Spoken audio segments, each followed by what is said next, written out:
Just so everybody knows, I'm recording this. We're glad you're here. Thank you. Okay, what are we doing? Everybody here? Yeah, I'm here. Sumner's leaving. I'm gonna go plug my computer, but I'm here. Okay, hello everybody, 3 o'clock. Called order the work session. And Trent's here, and our applicant, Kyle Jones, is also here, so we'll jump right into the Planning and Zoning Commission interview. And the way we have done this in the past is we go around the council, if anybody has a question, or anybody has a question to the applicants, feel free. And if I see none, then I'll ask my question. And I usually always the same, but I'm just curious about your time commitment. It's once a month, Tuesday evening. Some meetings can go long. I don't think you can go past 10 o'clock. I forget how we do that anymore. And then there's a little bit of prep before that because you're really packed. So are you okay with the time commitment? Absolutely. Because you know how it is. You sign up for a commission and then people show up and some people don't show up. And I've seen you show up at other commissions, so I know you're probably okay. Yes. Excellent. Dave. Why P&Z? I understand that P&Z has an integral role in helping shape and steer the vision of our community, and I would love to be a part of that conversation. I think that as a kid, I came out here. I have like the typical came out here with my parents, fell in love, moved to Denver. Second I graduated college, I moved out here, and I've just loved this town ever since. You know, it's always been a dream to be here, and the last 12 years I've been living that dream and building a life here that I have come to really care about the community in more ways than one. I was on the river when the fire happened. I saw it when it was like this big in the Glenwood Canyon. You know, I was the pianist for the Riviera before the pandemic took that, and played under the bridge right after it opened. And I just feel like I've been a part of a lot of major chapters in this town, and I want to continue to be a part of it. I just want to point out he's also, Kyle is also in the Arts and Culture Board. Yeah. Which is that the same Tuesday? The Tuesday before, an alternate. That's good. It's not the same Tuesday. Okay, very good. I checked. It's like, whoa, it's a Tuesday, okay. Great, anybody else? Steve? I actually prepared a few questions. You already answered 2 of them, so thank you. I do what I can.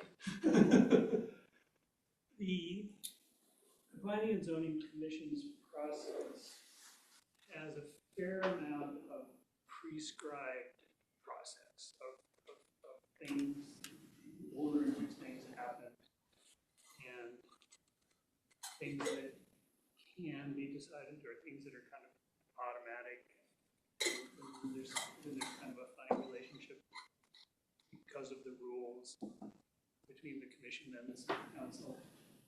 And yet, I've seen the Planning and Zoning Commission recently take on some workshops, or some work sessions, as they call them, the staff actions, to really kind of chew on some overarching topics, not going beyond just looking at this week's application process and comparing it to the standards. How do you see yourself taking advantage of what I think is an opportunity while you're looking at the nitpicking details, but also bring in that vision that you talked about?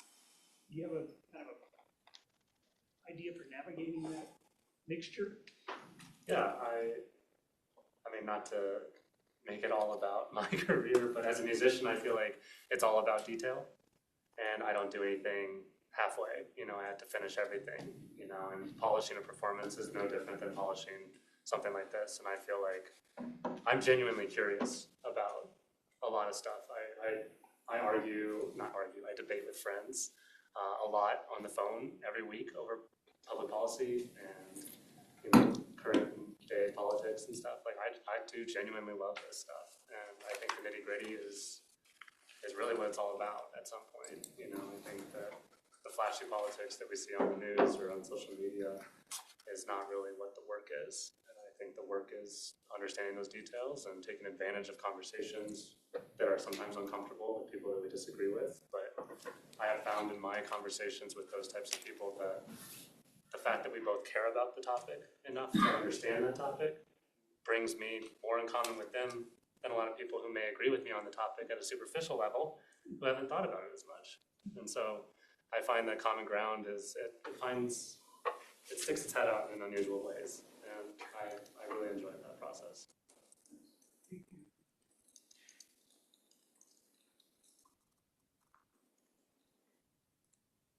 I think that's all that That's it? came up with. Other than to kind of offer the standard opportunity, if you have questions for us, or if we have forgotten to ask them, maybe you wanted to speak about. You don't have to be limited to our questions. You have some other things you want to say. Process, how the commission works, Carl, help me, quasi-judicial? Quasi-judicial. Is that No, right? quasi-judicial. Quasi-judicial, yeah, go for it, Simon. Well, thank you. First of all, thank you. P&Z is probably the most time-consuming and the most direct commission we have with a lot of our, as Steve and Marco just said, you got the quasi-judicial role that is pretty structured. We'll make sure you follow that. But there's the advisory role that is also critical. Those are the two roles where your input is important, and it's a lot of time and effort, and it's really appreciated at the council level. We've got a lot of years there. The other thing I would say is that shortly, to come up tonight, council is going to go through a process of taking a review of our housing policy, which hasn't been done in quite a while, and that will kind of be an umbrella for then us to turn to P&Z, Workforce Housing Commission for the advisory portion of that. What are the best ways for us to implement this and help guide you? So just want to appreciate it. And then if you have any questions about that, there'll be more details later, but do you have any tonight, as Steve asked, anything specific? Not at this time, I don't believe so. Thank you very much. And build on that just a little. One of the work session topics that this planning and zoning commission has taken on these radios out there, they've started, I would imagine, where do they think the vision is going? Do you have any particular thoughts on housing specifically that you're going to put into that mix? Broadly speaking, I believe it is kind of incumbent upon us as a community to make sure that the community can persist here. And I think housing is obviously first and foremost. I was a school teacher for a few years, and so understanding the pinch that people like teachers or other public servants like law enforcement or medical or health services are under trying to find affordable housing to make all of our lives better, I think it does fall upon us to then return that responsibility back to them. Personally, I was in favor of the Donegan rezoning to be housing. That makes sense. You know, that's a space that did not present itself as anything but suitable for another neighborhood, you know, given its location. And so I was really disheartened by a lot of the response of the community. That being said, I don't think we need to be putting houses along the riverbed, you know, to fill up all of our public spaces. But I do believe it is incumbent upon us as a city to figure out what's going to work going forward. And I think that housing and higher density housing absolutely needs to be a part of that conversation. Thank you. Any other questions? I didn't have any questions for you. I just wanted to say thank you. I appreciate seeing somebody who is at the newer time in Glenwood, instead of being here for so long, like with like that new energy and fresh perspective, who's going to be sitting there. I think having different eyes on some of these subjects is really valuable. How would you feel, or I shouldn't say, but I shouldn't start with that. So a lot of times things come across, applications come in, and you may not agree with them, but the code will make you agree with them. How would you process that? I mean, the more that you understand, I mean, the code is the code, right? I mean, though I may personally disagree, the government doesn't have its hands on everything. It cannot control the market. And the way that the rules are set up is the way the rules are set up, you know? I think, again, it comes down to those conversations, and if the code allows something, but a conversation can only get the other party to perhaps alter their position. Right, and it can go both ways. Right. It can go high density, you didn't think it was right, but it's allowed. Mm-hmm. And same, yeah. I Or the other way around. yeah, absolutely. Okay. One of the, I don't know, best part about P&Z is the code, because it's very, very black and white. And it helps you, I think it helps you make better decisions. Our job is a little more subjective. Someone might add something, why P&Z is so important. If on a recurring basis, there is a section of the code that you or staff find is getting in the way of reasonable applications, and we, at a higher level, haven't encountered that, then we rely on P&Z to come back and say, maybe P&Z and staff think maybe the code ought to be altered. So it's a critical role. Thank you. Just real quick, Trent, on the, so we got one commissioner was turned out, Correct. and we have one alternate moving up, Correct. and one reappointment as a permanent commissioner. Yep. And then Kyle would be the alternate at this point. Yep, today we're requesting that you be appointed as the alternate, and that's kind of been our procedure for years. You know, usually someone will either need to dismiss themselves from that group, or they'll move on or be termed out, and then we usually try to rotate in those alternates and then reappoint alternates to those positions. How often in the recent past have you used alternates on the diet? You know, it really depends on the season, but I'd say it's pretty fairly often that we'll ask someone to sit at the dais as opposed to be an alternate. But you know, one of the good things about some of our recent meetings is that a lot of them have include work sessions where we discuss policy and topics, and you know, anyone is free to comment and to be a part of that conversation. So, And I guess that's where I'm getting at, is just because you have the alternate title doesn't mean you shouldn't show up. I think it's very important that you go to every meeting and you listen and that you do whatever you can do to become part of it and learn more. I mean, that's what I'm most excited about, is just to be a part of the conversation, understand what the conversation is, Yeah. learn, and just go from there. Excellent. Great. Any other questions? No? We're good then. Thank you so much. Thank you so much, and well, it's tonight, it's on the dais tonight, what we're gonna do, yeah. Okay, yeah, thank you, and I think Trent will let you know. All right, thank you, everybody. Awesome. Thanks, Scott. Thanks. Mr. Mayor, I have a question about that last bit. Yeah. Did indeed, that was fun. That was refreshing to see the enthusiasm. Yeah. It was fun to learn and kind of exchange ideas. I see that, as you had kind of just described, that we're being asked on the agenda tonight to approve a reappointment and a change to appointment for people who are not here for interviews. Right. And I'm already missing that.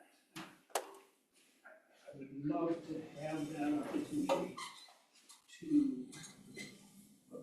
learn about those other two people, returning or otherwise, and have an interview with them before being asked to make the decision. Okay, so just from what I have seen in the past, usually, I mean, there's councils before us that have appointed in good faith those two individuals to the Planning and Zoning Commission. And they decided to re-up for another 3 years, and they've already been with the commission for a certain amount of time. So, in my opinion, and please change my point of view here, but I don't think it's necessary if you've already had a standing record of somebody doing a good job in the planning and zoning commission. And I wouldn't either if the idea was that we've got to grill them or look for faults, or anything like that. I'm seeing it more as an opportunity for a conversation like that. To stay acquainted, to refresh each other's impression of each other. There's a very deliberate arm's length that's kind of maintained between this council and that commission in particular for all year. This is kind of a unique and personal opportunity to have a little interaction. I'm looking for the positive aspects of it, not looking for trouble. Right, and I get that point. Now, I was part of a reappointment, and the council, it didn't go well. Let's put it that way. Yeah, it did not go well, and that individual was not reappointed. And, well, that individual is bitter to this day, and that was a few years ago when I was chairman of the Planning and Zoning Commission. So, at that point, in my opinion, and I think maybe Steve can share this with me, we decided not to do interviews again on reappointments, because, like I said, these people have been vetted, they've been doing their job, and I understand what you're trying to do. You want to learn about the person of where they're coming from. I think it might be better to have more interaction with the P&Z as a whole instead of doing this workshops or so. So that's just where I'm coming from. Do you have anything to add to that? Well, in the time that I've been here, the way that it has worked is that, if there's a reason to re-interview somebody, I've seen them re-interviewed. In that one case, there were a couple of issues I think that other commissioners had brought up. But, like I told you when we kind of connected the first time, I think in the time I've been here, it has been, if you're going to go and get appointed and you're in good standing, you go to the meetings and there's nobody complaining or whatever, they haven't been re-interviewed. That's not to say that we couldn't change what we're doing, but that's how it's been in the 9 years I've been here. And to be efficient, I personally don't think we need to. I was just gonna offer the suggestion or ask if it's possible. If you know somebody's coming up for reappointment and their term predates your time on council, can you just take them off a copy? Is that something That would be another way to do it. Another option that occurs to me on the 5-year is a matter of semantics. Perhaps you don't bill it as an interview, you bill it as a staying in touch chat or something like that. It's a milestone. You completed your 3 years. We want to express our appreciation and we want to just stay acquainted. Maybe bill it as something different.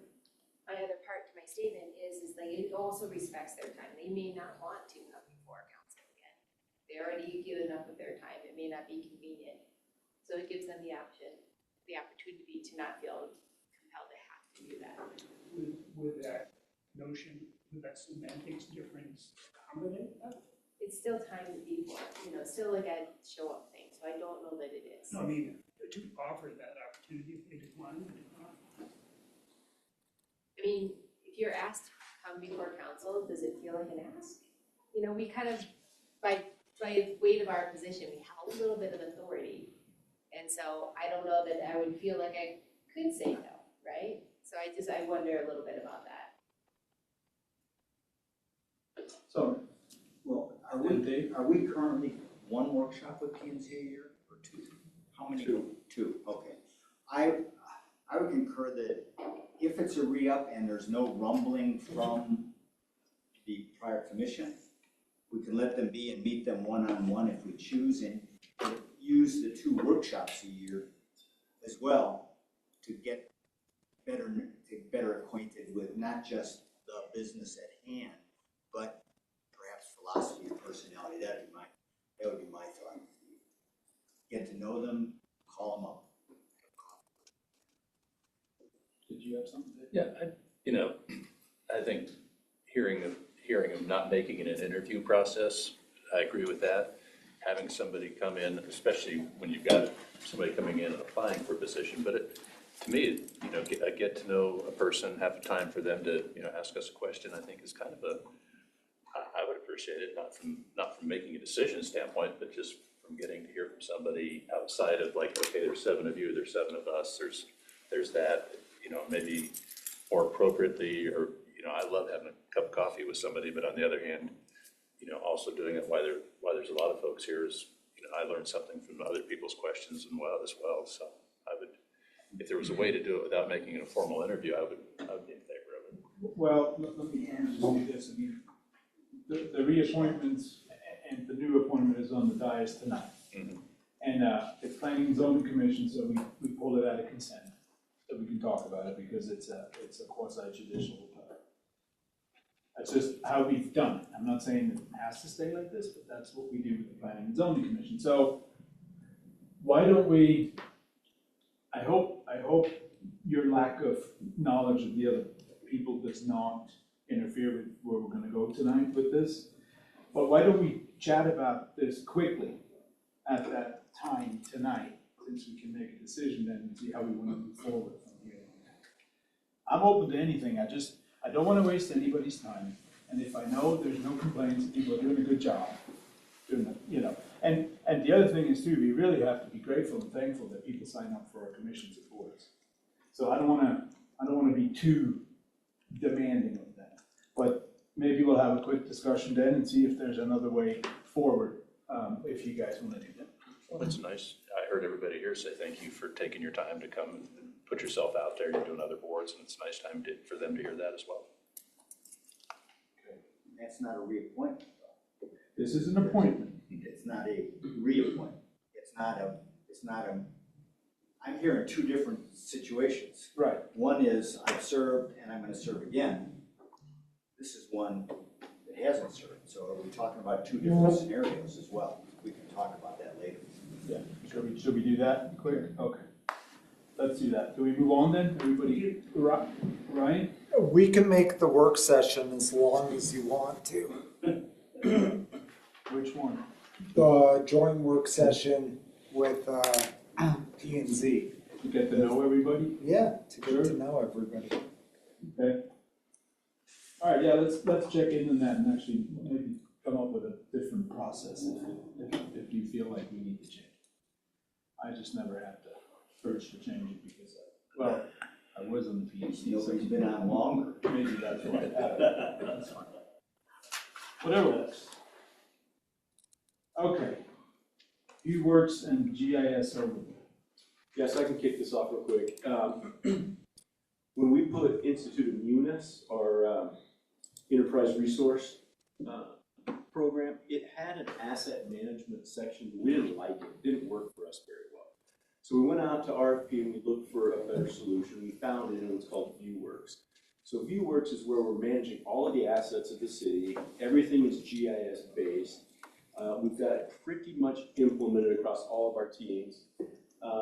And so this is an opportunity for our IT team and specifically the ViewWorks specialists that we've got to just kind of give you guys an update on how it's going, what it looks like, how to report a citizen concern, that kind of thing. So I don't know, should I throw it to Tim? Ben and Nick. Nick? Or Ben and Jake, however. Sure. Or all three, sorry. Everybody can. Do we move? Yeah. All right.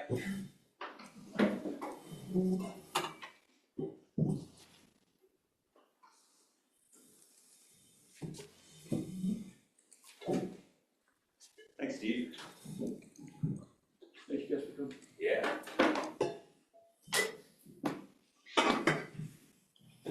Hello, everybody. Hey. Brian, can I give you a nod for slides? Yeah, you're actually on. All you gotta do is share your screen, man. Okay, cool. I'm not going to bore everybody with a whole bunch of text on the slides, but what we do want to do is just give y'all an overview of kind of the core functions that we provide to the city and the platforms we're using to achieve those means. And, mapping and asset management, GIS and ViewWorks specifically, are visual mediums. So I think that this would be best served by us just walking y'all through some examples of how we do this day to day. Is anybody here, are you guys familiar with our GIS program at all at the city? I'm sorry, I didn't introduce you guys. This is Ben Oh, Colley. sorry, yeah. He's our GIS specialist, Jacob Bader. They work together and they're all things GIS, all things ViewWorks. All the time. All the time. All the time. And and that is, yeah, those things are very intertwined. So you guys I brought a little prop for everybody to look at. Very cool.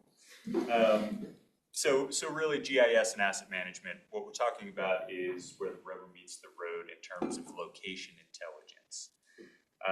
Most of you and the public probably are familiar with our city GIS, our public GIS portal.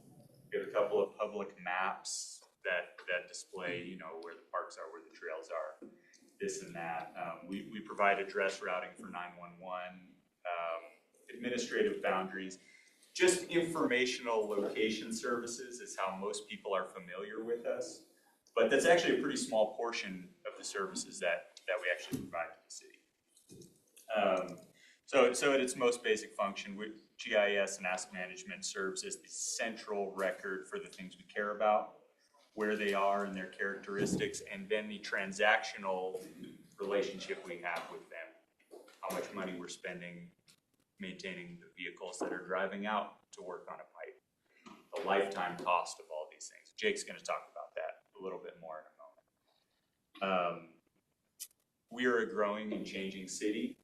How do we keep up? How do we have a core center of truth for different departments to understand what we have out and about? We want to provide tools so that everybody in public works can maintain their virtual infrastructure and have that data available in real time to people in other departments, so we have one understanding of what's out there and what's happening. So outside of just the graphical, like this pipe's here, this sidewalk's there, this park bench exists there, we also run all of the database functions for all of these assets and infrastructure. We can quantify assets by cost or type. However we want to report on these things, we're tracking them over time. So, you know, in combination with visual dashboards and maps, we always look at GIS through a map. It's a visual thing, but really it's a data management problem that we're trying to solve for the city. Could you go to the next slide, please, Mr. Ryan? You're controlling it, but Oh, you got it. He's not gonna do it for you. Yeah. I want him to do it. So the way that we interact with GIS and asset management across the city, there's a couple of different vehicles by which we do this. Number one is desktop GIS, the more powerful mapping solutions. All of our field crews are using mobile devices where they have all of the assets and infrastructure available to them wherever they are in the city. We want to make sure everybody is accessing this one source of truth, so everybody, you know, we want to try and move towards like I don't want to say dig once, but everybody's aware of where everything is at all times. I think if it's all right, we can just ditch these slides and I can present a little bit of the GIS side of things. Yeah, I'm gonna jump in and share, and then we're gonna move into the asset management side of things. All right.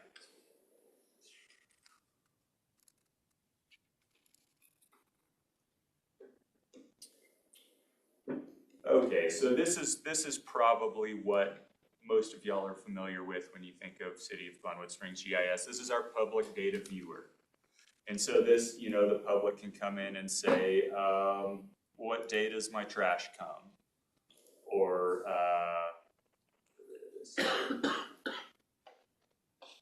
you know, what day does my recycling come? Or, you know, I'm interested in more details about the Blake Avenue redesign. This is just our portal for kind of some transparency and communication with the public through mapping. But like I said earlier, this is, this is just one aspect of what we do.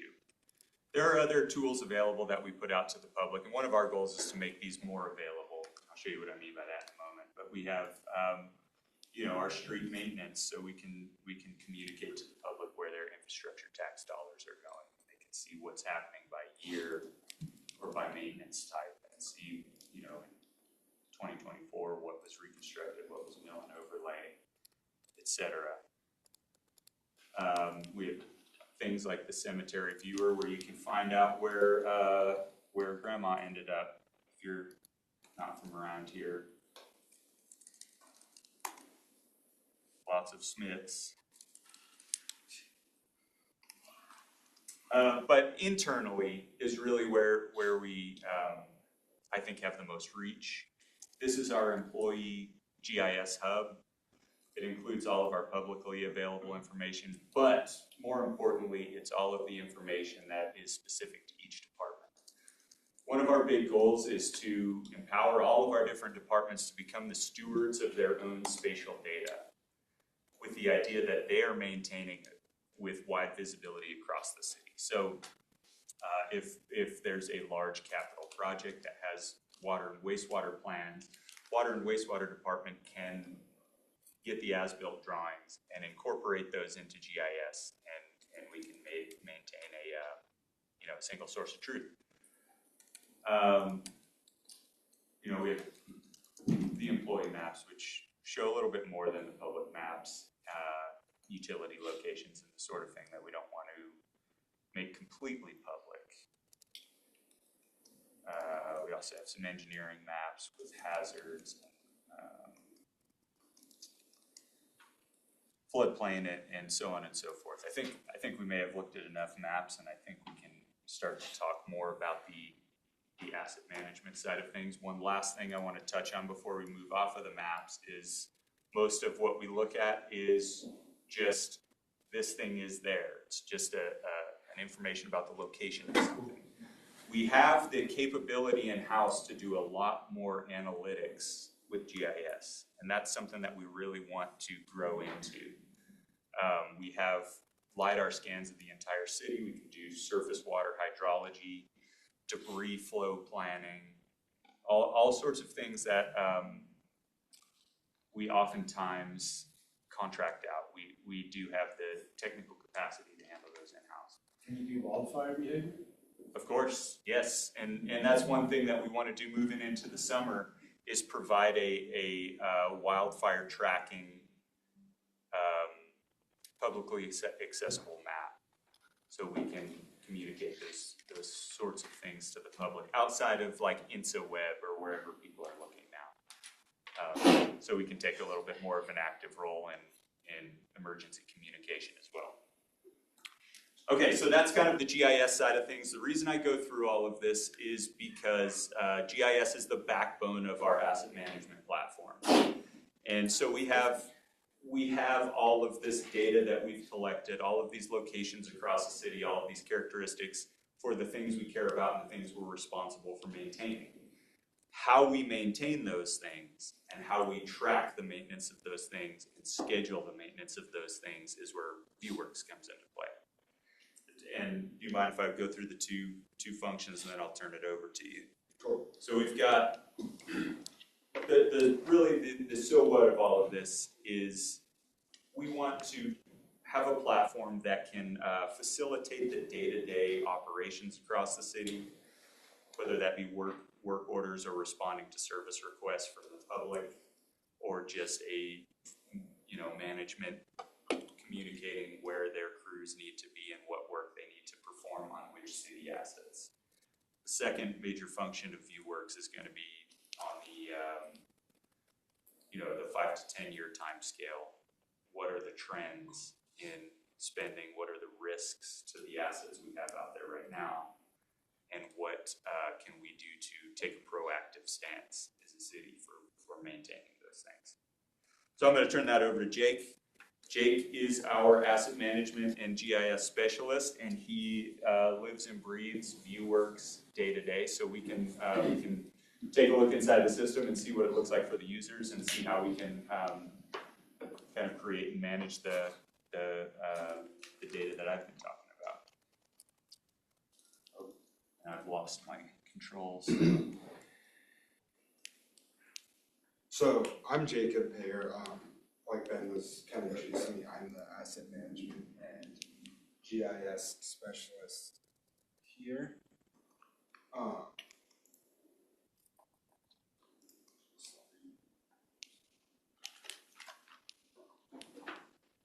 Trying to quit sharing. Here we go. Time check in probably 10 minutes. Okay, great. We can maybe just jump into, showing what ViewWorks is. So ViewWorks, when we set up ViewWorks, it was kind of to create an asset management system, but also to create a centralized work order management system, eliminating paperwork orders and information silos, and really keep from having redundant programs that have overlapping functionality. So there's a couple different ways we use ViewWorks out in the field. There's a mobile version, and then on desktop we have a desktop version, and then there's also a service request portal that allows the citizens to interact with the city using that. So let me share the screen so I can show you ViewWorks. The service request portal is available on the city website, by the way, and it's designed in a way that Is it easy to find? yeah, there's a report a concern button that'll take you right to it, and you know it's meant for all kinds of stuff. You can even just send a concern straight to Steve if you want to. There's plenty of stuff in there that's like, hey, there's a water main broken or a dangerous sidewalk, or you know all of the other public works style things or parks things. But there are also ways to just communicate directly with city management. And this is where everything goes. So if you've got a constituent or something, send them to this page, they can report their concern. Or if you call me or text me, that's what I'm gonna do. It's gonna go right into ViewWorks, so everything's in a centralized place. You can click that yellow button, I don't know if it means it, but this is what it looks like. You can put images, you don't have to put images, but put your issue here, say it's a general issue, complaint, you know, your power's out somewhere, but Right. maybe a different one. Could put that under, there's an electric. Put that under electric if your power's out.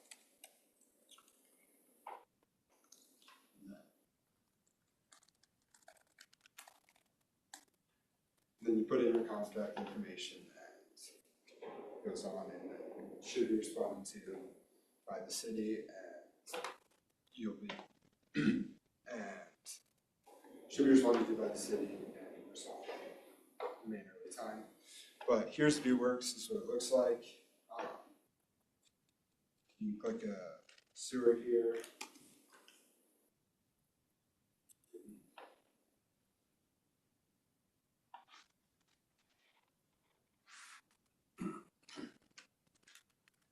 And all the work that's been done to that sewer, you can pull right here. You can see when it was done. You can click on it, you can see the work order. Over time, this will help us track costs that are attached to assets, everything that's been done on them, and help us move from reactive repairs to proactive maintenance. It's kind of one of the biggest goals. So if we scale this up to the entire city and all the different types of infrastructure that all of Matt's guys, there you are managing across the city, we want to get a big picture view of, if you take 100 feet of this type of infrastructure, or 100 feet of asphalt, or you know whatever unit you want to use, you can say on average it costs the city of Glenwood Springs this much money to maintain this much of whatever, and that includes the oil changes for the vehicles that drove the crew out there, and that includes the maintenance on the backhoe that did the initial work, and the labor hours for the annual inspection or whatever. All of these costs that can be nebulous can be tied to a single piece of infrastructure. Sorry to cut you off. No, you're, another feature that it allows is recording.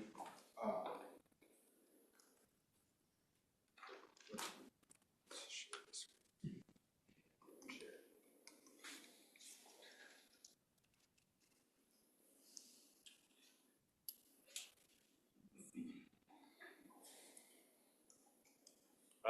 While this is coming up, does anybody, I don't want to just talk to everybody about this. Are there any questions, comments? So when somebody puts a concern in there and we can jump on it, we get it taken care of, what's the response back to whoever put that there, time frame wise, how we get back to them? So the policy that we're working under right now is we owe the citizen a response in 2 business days. That's not to say that's going to be resolved, because many of these things take a lot of planning, or oftentimes there are issues that are already being addressed by Public Works in a future project and will be resolved, but we respond within 48 hours.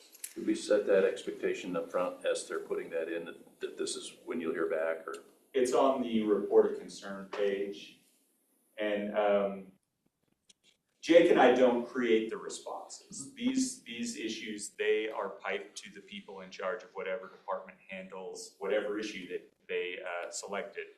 But we kind of keep our thumb on how long they've been out there and make sure they're going to the right spot and being responded to. And the way it's responded, the manner by which they receive their response is by email once we assign a work order to address whatever concern is brought up in the request. And then after that work order is closed, they'll get another email saying that, the issue has been resolved. Hopefully it's been resolved. It's an open communication. They can go back and forth. What we don't want is for the issue to not be resolved, but somebody created a work order for 6 months in the future, and we are looking into it, and we will fix it on the city side, but all they hear back is like, oh, it's all good, and then they go outside and the issue's still there. So it's a 2-way communication, but we try to be as responsive as we can, especially on the front end.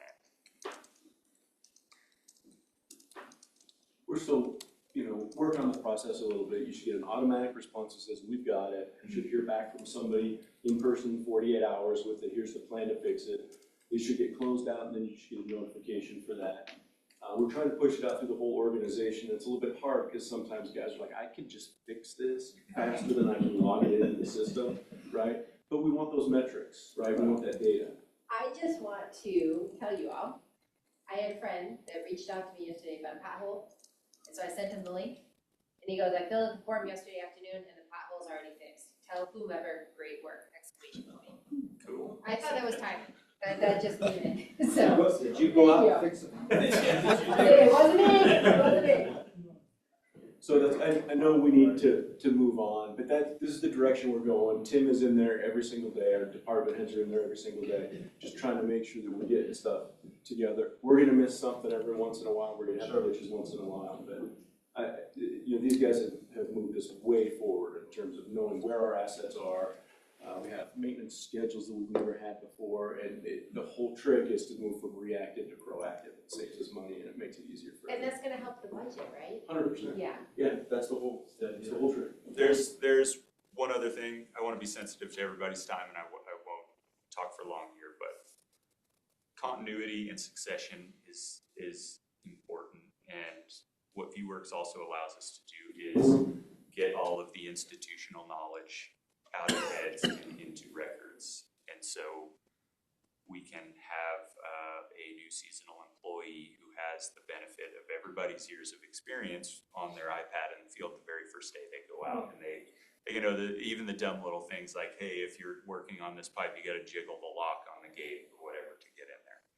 So we want to move all of that institutional knowledge into something that has a little bit more continuity. I assume this is subscription-based software? So I was just gonna, that leads me right into my question. I just had the most distressing thing happen, where I had 18 years of email that was managed in the server, and the person who took over my business, I said, let me keep this email, and they accidentally killed the contract, and I didn't realize it, and I lost at all. Yeah. And so I'm just wondering I've got it, absolutely got it. Feel that. And every day I come up with some new reason to be sad.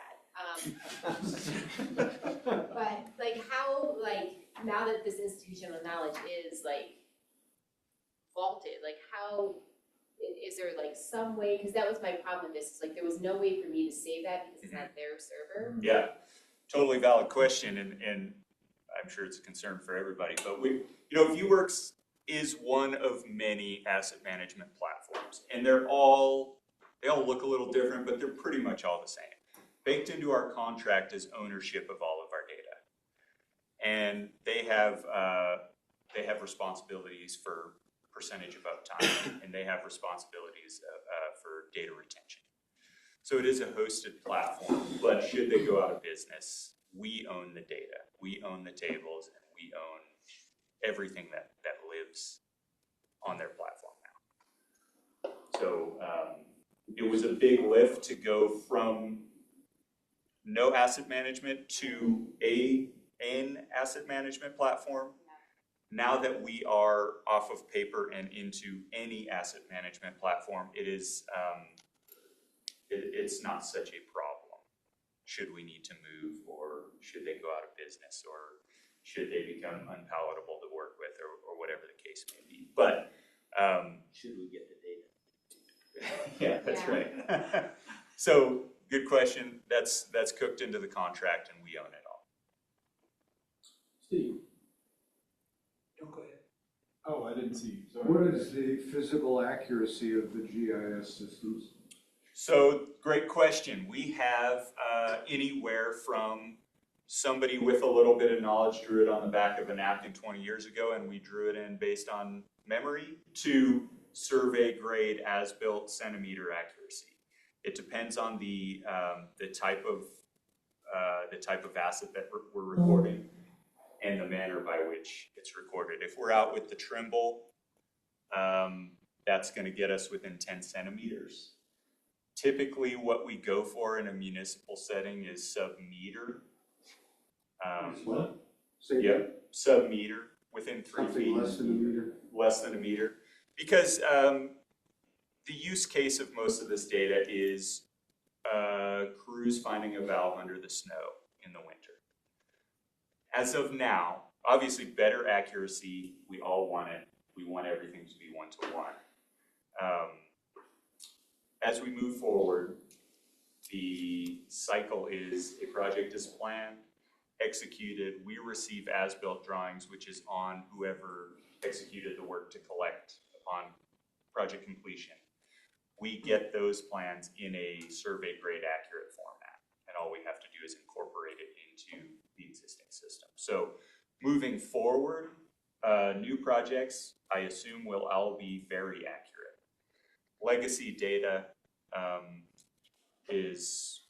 I don't think any of it is bad, but certainly will be improved upon moving forward. And one other question, the LiDAR aspect, was that generated a couple of years ago with drones? I don't think I worked here when this LiDAR was collected. Was it 2016? I think. Yeah, it's aerial. It was aerial photography. Oh yeah, the aerial photography was collected so many times since I've been here, the most recently being 2025 in the spring. But the LiDAR, the elevation data, I believe 2016, 2019 were the last scans. And we do have USGS 1 meter elevation data from 2024, which is pretty good for most surface water things. But the actual aerial imagery, the most recent collection was spring of 2025, and that was not a drone, it was a flight aircraft. Just to point out quick, we're a bit over, so if we could wrap it up, that would be great. Do you mind just quick building on these two astute questions about the retention of the data? What about the security of the data? It's going through a private corporation. Mm-hmm. Are they keeping other people's fingers out of it? I can talk to that. Yeah, so part of our contract review process is to look at what the data looks like in motion and at rest, as well as identity and how that's protected. So all these asset platforms and all these different applications around the city, we hook into our unified identity platform. So you have to kind of be in our Active Directory in order to even get into the system from an employee side of things. Public side is accessible on the website, but we do secure that through our normal overarching enterprise security platforms. And the company doesn't have loopholes or opportunity to sell the data, share it in some other fashion for somebody who wants to profiteer or do something wrong with it. Great question. One thing we look for in our agreements is how that data is anonymized and how it's kind of chopped up and how we're identified from it. And we, through that contract review process, do often push back on agreements where we say, no, you need to anonymize our data. Once we are done with the agreement, you need to delete all of our data. You need to show us you deleted all of our data. So that's just part of the normal data hygiene practices we have. I think kind of an example of this is, I was speaking with their support one time, and their support's in Miami, I believe. And same day Taylor came to talk to me to make sure that they were in Miami, because someone from Miami was accessing their school data. We have all kinds of telemetry that's captured in that part of the process. All right, great. Well, thank you. Thanks for being here, guys. Interesting stuff. So we're gonna wrap it up. We'll move on. It's all right, we're available anytime should you guys have any further questions, concerns, or if you need anything from us. I like that you guys are mapping the trees. What's that? The trees. You guys Oh, are yeah. mapping the trees. Yeah. That's awesome. So excellent, great. So let's do this water service agreement here. A little bit late to the table, but that's okay. Okay.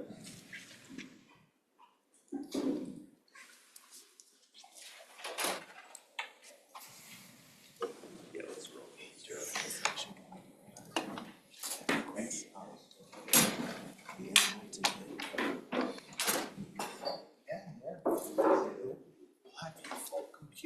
Good evening, council. Hi, Matt. Hi, Mark. One second, going here.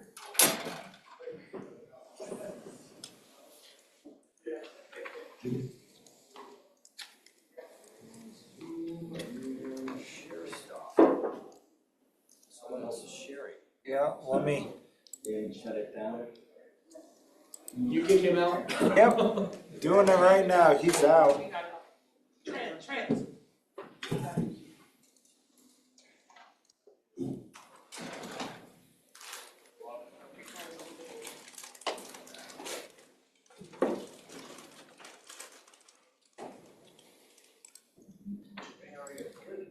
All right. So, you're out there running short now, but we'll kind of keep this short. You could ask lots of questions. Mark came to us 2 years ago. Had a little conversation about running a water line down US 6 and 24 from Center Drive, we'll call it, Trailer Park, all the way over to his development, which is a mini storage at the end of 6 and 24. We're in West Glenwood. I could throw a map up if you would like, if you don't know where we're at. A portion of that water line was the water line we were going to install anyhow. It's on our 2021 water report for mapping, improvements, upgrades, those kinds of fun things. So we kind of just agreed that if this happens, that we would kind of cover our costs at a reasonable cost. He would cover the remainder of the cost, and at some duration of time, he would have the ability to recoup some costs if anybody else went on the water line. Right now, he's only looking at about 3 EQRs, which is around 1,000 gallons a day of actual use out in that location. But the Amy's Acres property has been looked at multiple times along the way for redevelopment of something more than it is now. The last go around, I think, was 70 efficiency units, which is about 34 EQRs, because we're only about a half of EQR for those efficiency units. And we were fine with that. I can bring up all kinds of maps. But we had planned for 34 EQRs over in the Amy's Acres areas, 3 EQRs, 5 EQRs for Mark's project back in the 2021 planning process that we did, that we're going to be redoing again this year. It's every 5 years or so. Holistically speaking, that exact same report kind of gives us how many EQRs we have left in areas of town. In the west of Glenwood area, we have about 500 EQRs left. We were planning on using 200 of those over at 480 Donegan. They had already been kind of platted for that. Obviously, 480 Downing didn't go the way it was planned. They've used 23 so far, and they've developed about 2/3 of the property. They could use about 50 more if they do all housing and the rest of it. It's probably unlikely, but I guess at the end of the day, we didn't really have a problem with building this line, having Mark build the line, us paying for a portion of it, because it solves some problems for us, which I'm happy to pull up and actually show you. And I had already had it in mind for budget. It didn't go into the budget, but I already knew that it was coming, approximately how much it was going to cost. And we have money to accommodate for this within the budget. I can show you, we were gonna do an amendment to the budget next go. So the reason I like the project is it's pretty easy to see over here, Center Drive, Robin Hood neighborhood, that there's a water line. Mark's plan is to extend that water line all the way down to Mitchell Creek Road. Our water that feeds all of these houses in this area to the west basically goes through Robin Hood Trailer Park and a couple trailer parks, under sheds, under trailers, through fences. It's not great for us because it has broken. We've had to move sheds to actually fix the thing. Mark would be supplying the taps, building us the taps along the way, so we would resupply from the south, cut off everything that's in Robin Hood, let them have their own water system over there basically. And then it would also give us a loop in the future up to this location in front of this house. And we would run down Mitchell Creek, which would give us another large loop around this whole entire area. And water flow is loops and loops is water flow. So it's in the long-term planning. Like I said, we have the budget to accommodate for it. It benefits Mark a little bit because he doesn't have to develop all of that, but it benefits us because it is in our long-term planning anyhow. And it fixes a couple water issues that we have.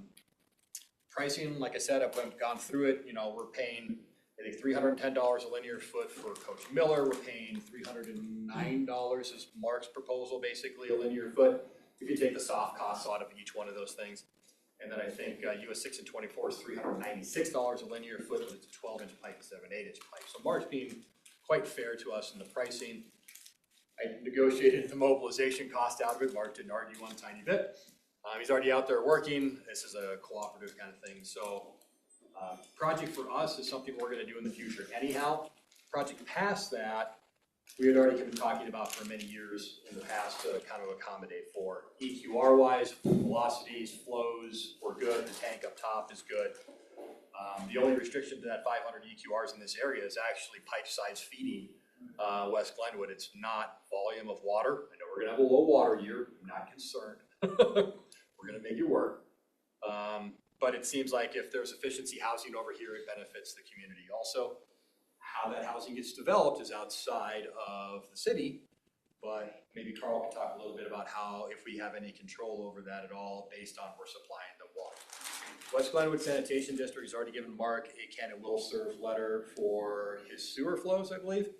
And they're already talking to Amy's Acres about sewer flows because they control the sewer over that location. So, questions? Try to keep that. Thanks, Matt. Questions? Let's start with Aaron. Do we have any other places in the town where we supply water to somebody who's outside of the city? All of West Glenwood. Okay. Yeah. I missed that. Most of West Glenwood Springs, that's in the county, we supply the water. Not most of West Glenwood. The portion of West Glenwood from Melray west, north of Donegan. Most. That's a lot. Yeah. Isn't West Glenwood everything from downtown? If you mean everything west of the bridge. I think it's semantics. Yeah. So anything you want to put area. So this map that's up right now, it's maybe a little hard to see. This black line is the city boundary. Right. This kind of dash line over here is the district. And we're required to supply water within the district as long as we feasibly can without a annexation agreement associated with it, because when we took over the district, that was the agreement. So I apologize, this doesn't go on to the next page, but basically, Counselor Small is correct. Anything above Donegan, Melray-ish, that direction, and everything from Center Drive to the west is in West Glenwood Water District that we took over. My point being, there's a very comfortable precedent for this sort of an agreement that doesn't lead to future, like, commitments and obligations. We look at what kind of water we have available, if there's any system upgrades. If there were system upgrades required, then we would go back to Mark and say, well, this tank isn't big enough over here, you need to upgrade the tank. Pump stations, whatever they are, generally speaking, we can provide it if we have the water capabilities. You have to put the infrastructure in. And in this particular case, it's kind of a cooperative. We're getting a good price for something we were already gonna do. We're not gonna pay inflation over 5 years because we're gonna kick it down the road for 5 years.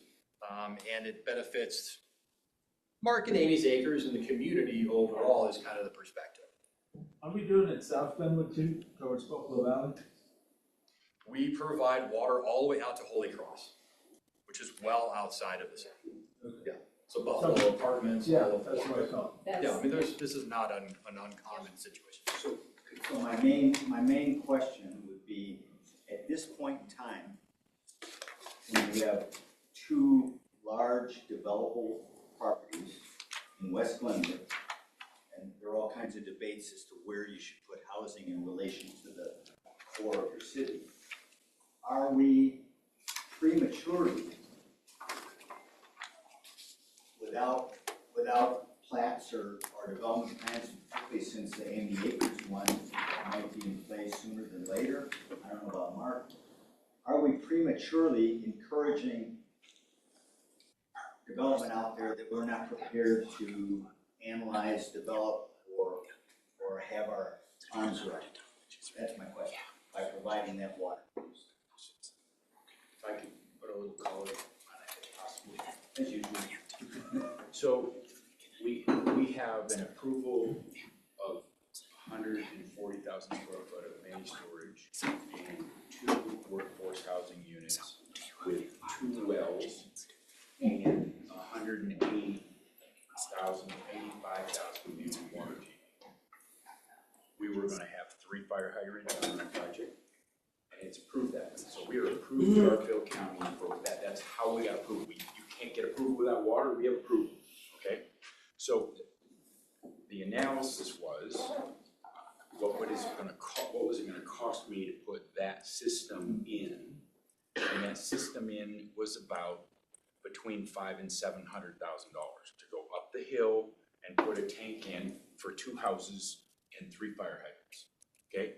And so by itself, on its own level, it made sense to not go to the city, because the cities, even if you were to agree to pay to Mitchell Creek, the water line is about $1.2 million to $1.5 million, okay? So we were fully ready to order the water tank. We got a couple guys came in and put Amy's Acres under contract.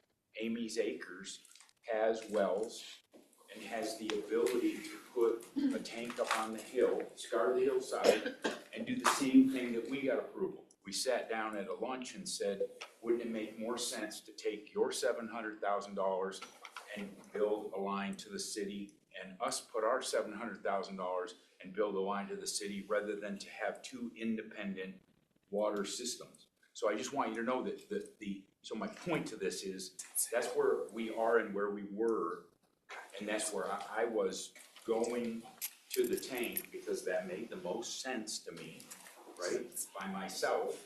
But when you put it in conjunction, it works for both of us. But I would tell you, each of us have enough water out there to supply our systems without city water. But it makes sense to come to get city water versus putting 2 tanks up on the hillside.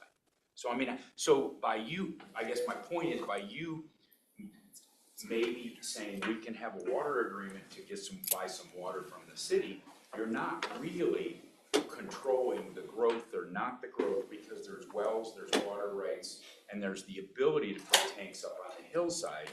And so that's why the synergies work, because you're getting something that gets a water system out there, and Matt can speak to the fact of how he's trying to keep 500 feet for water fire hydrants so that he's keeping to his codes. But you shouldn't look at it as, I'm building whether you agree or not. Right? So then why don't you and Matt take it one step further? the economics might make sense for you and the city and the owners of Amy's Acres now.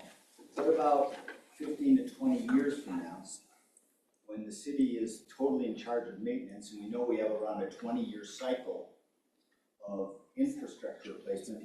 What kind of cost are we putting onto the city that does not exist at this point? Do we know? So I want to go back to a little bit more thought process here for benefits. You know, we've had multiple fires out towards that area. It's going to be a dry year. We already had a fire in that area. So Mark is actually installing at his cost fire hydrants about every 500 feet along the whole entire roadway, which is the exact same thing we're doing from Donington back to Linden, where there's a fire dead zone in there. So one, it does benefit us because the fire department would like to have fire hydrants out there. They would use them. It's a good source for them.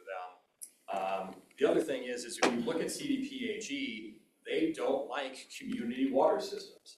So if we built a Mitchell Creek, that would put the Amy's Acres site probably within about the 400 foot range of they need to come talk to us before they do anything. So we're kind of preempting that at this moment and saying they don't like miniature water systems. We like fire water. He's going to build fire hydrants. We would probably get sucked into the Amy's Acres conversation anyhow, because if they're doing 70 lots, it's a mini system. And CDPHE would much rather us be in control of that system than them having another miniature water system, like a trailer park that they don't really like, and we would actually be the ones maintaining that system. So to answer your other question, if he puts in C900 pipe or ductile iron pipe, you're talking a 50 to 75 year pipe. So what's the maintenance out here? Mark's already agreed to basically run a certain amount of water until somebody else hooks onto it. So I'm worried about stagnant water. There's a life expectancy of water. Mark's agreed to run that. He's even going to pay for it. Basically, at the end of the day, to accommodate what we need to flush the line. If Amy's Acres comes on with 4 houses, fine. If they come on with 70 units that are half efficiency units, it's really only 35 EQRs for us, depending on what the calculation is through ComDev. We've already accommodated for this many EQRs for housing development over in this area.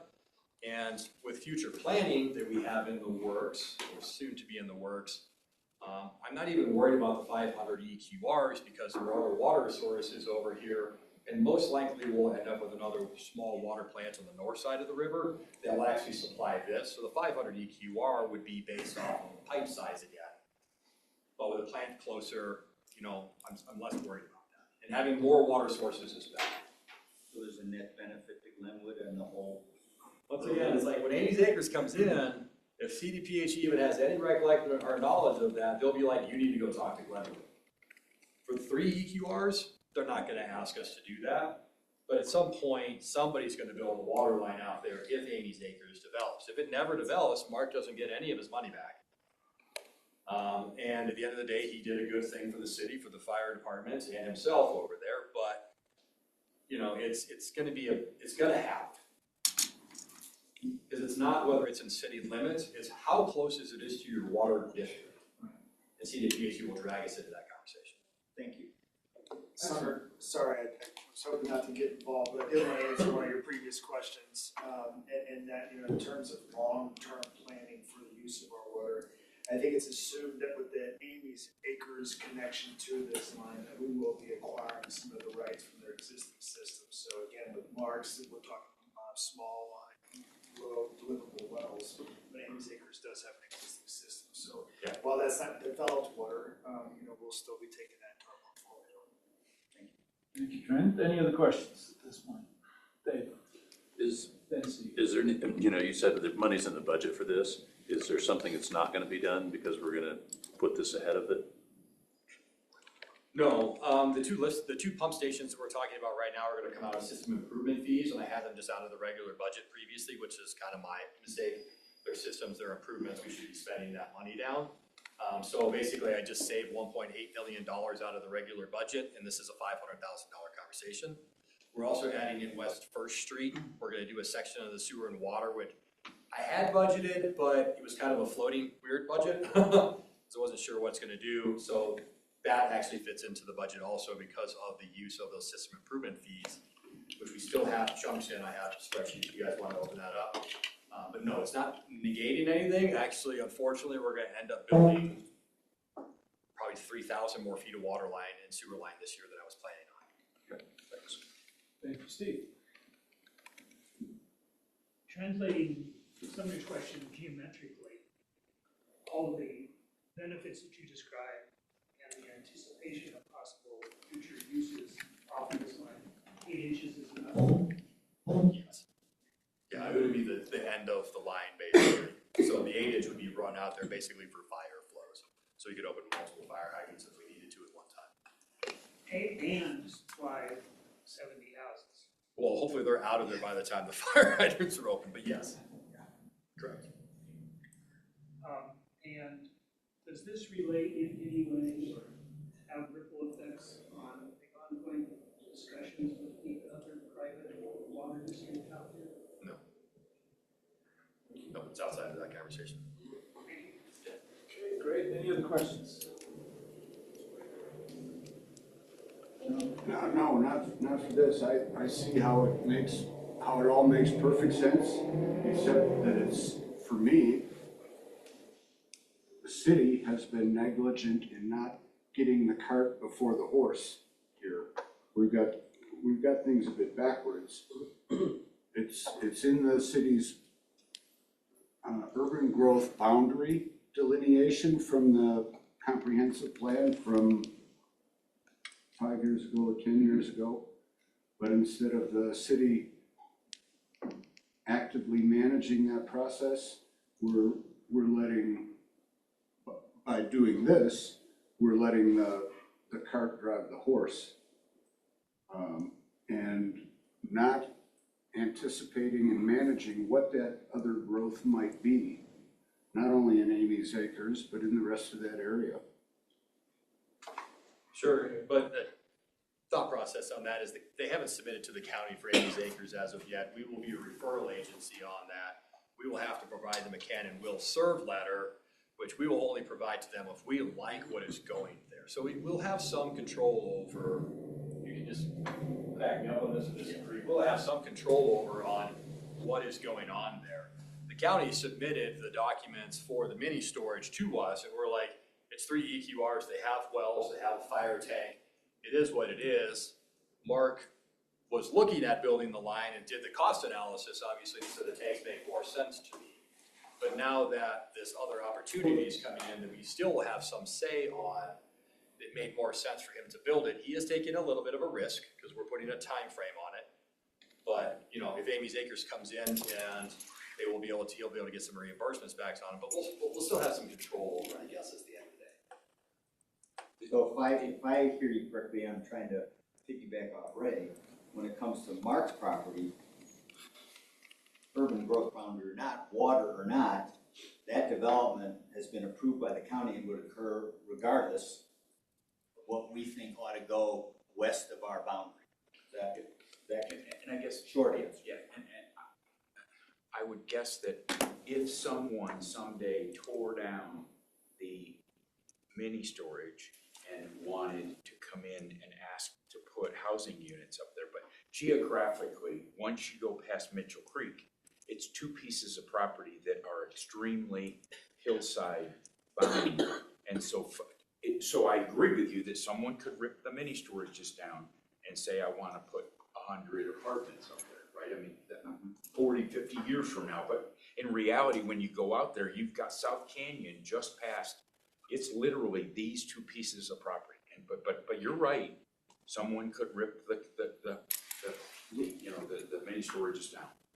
And go, if I may, then Trent, what control do we have over any redevelopment of Amy's Acres, which is more imminent than Mark tearing down his own property, I assume?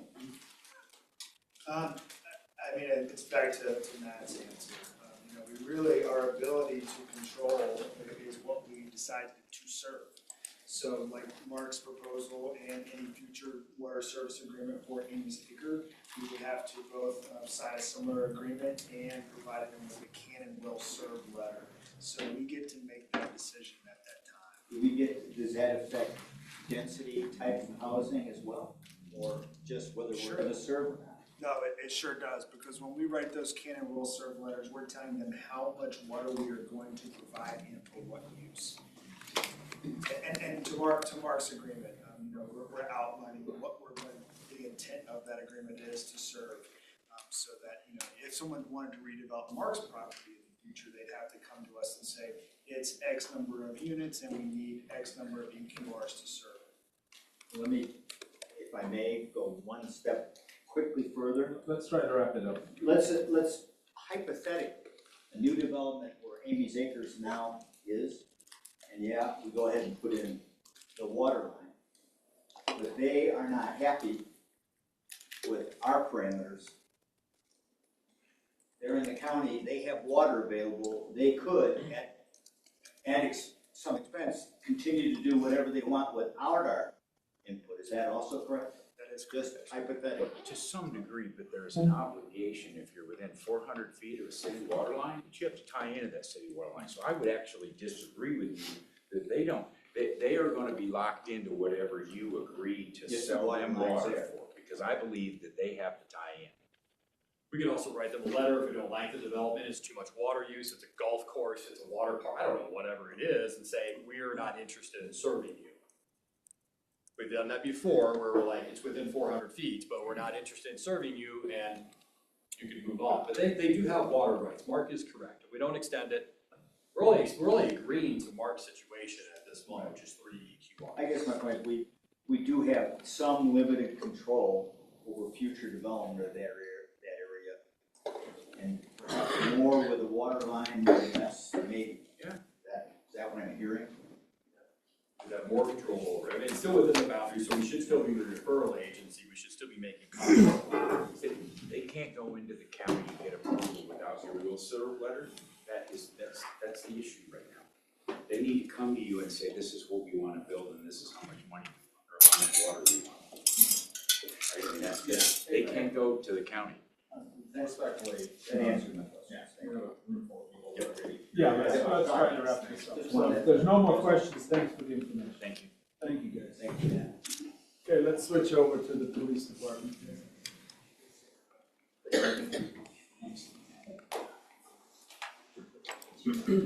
I can just kind of tee this up a little bit. We've had a work session on block safety cameras in this week that we've got.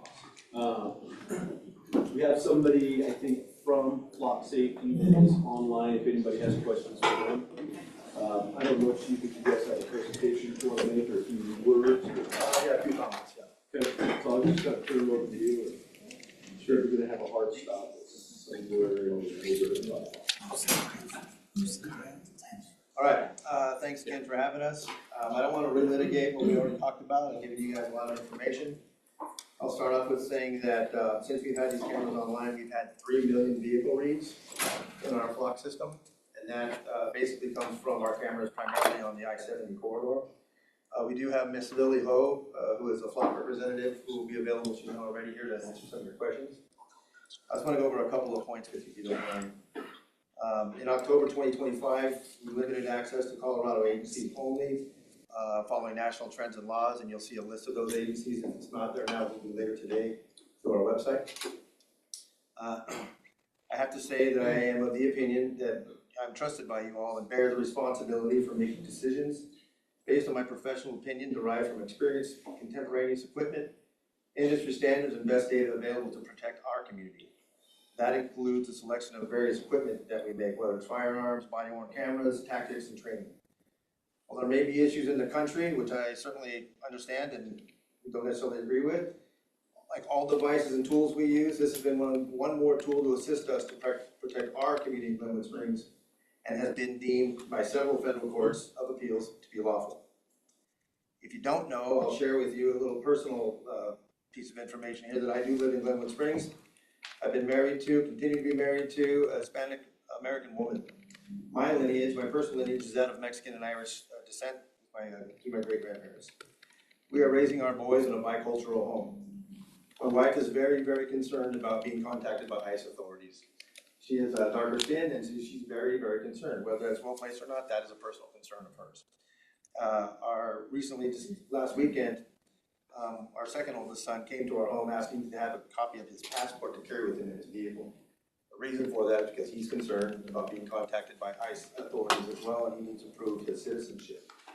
I share that with you because I want you to understand that I understand and have understood, even to the point where I can speak the language to consider some of these concerns by some of our marginalized communities. If we learn as a police department or a community that our system is breached by unauthorized entities due to flock permissions, I'm the very first person, and I think I have a responsibility to move to sever our ties with flock and cancel any contractual obligations. We are concerned the city's providing a page to educate our community, like our speed camera page, to include frequently asked questions. Again, that should be up. If it's not already, it should be online right now, and it has a list of things there, so people can refer to that like we did with our speed cameras. I have invited, as recently as Saturday night at our State of the City, several people, Aaron was there, to hand out our card. They can come by, anybody from the public can come by our police department anytime they want, and we'll show them what that system looks like, how it operates, and what kind of data that we are securing. I don't know if you're aware, there are 18,500 police departments in the United States, and about 1/3 of those agencies are using the flock system. Like any commercial system, there can be breaches. Case in point, just this week, on Tuesday, Panera Bread was hacked and 14 million records were shared online due to ransomware attacks. Harvard University and UPenn hackers published 1 million records from each of those universities this week. On Tuesday, 149 stolen logins from Gmail accounts were breached. And then last week, Grubhub was hacked also via a ransomware. So with that, I'll share with the counselors, if you want to take one of these to highlight some of the things I've already spoken about in recent weeks, about some of the things we had. I want to highlight lastly, that some of those cases on there are a homicide, a vehicular homicide where a woman was killed in Glenwood Springs at 27th and South Grand because a guy was driving 70 miles an hour down that street, went airborne, crashed into a woman who was taking her child out of her car. She was killed. And those children, there were 2 kids there at the time, are left motherless. We were able to solve that crime because of that flock technology. We were able to track that person down. So just for a second, consider that being your mom or your sister or somebody who was killed, or those children who don't have a mother. We were able to bring that person to justice. And that's one of, as you see, dozens of them. Now, again, I'm not negating some of the concerns, privacy concerns, but I think those have already been vetted through the federal courts of appeal. You know, and if there's somebody has concerns, I invite them to come take a look at us. Lastly, I'll share this image with you. That's one of many different images we can share with you of how we get alerts on our screen. That's what we see when, let's say that car was stolen or a wanted murder or robbery or whatever it might be. That's what the image shares with us. So you can see there's no driver information on there or passenger images or anything else. Those are relegated by Colorado State law. So with that, unless you have questions to me specifically, yes, sir. This is Colorado State law tells you what you can see.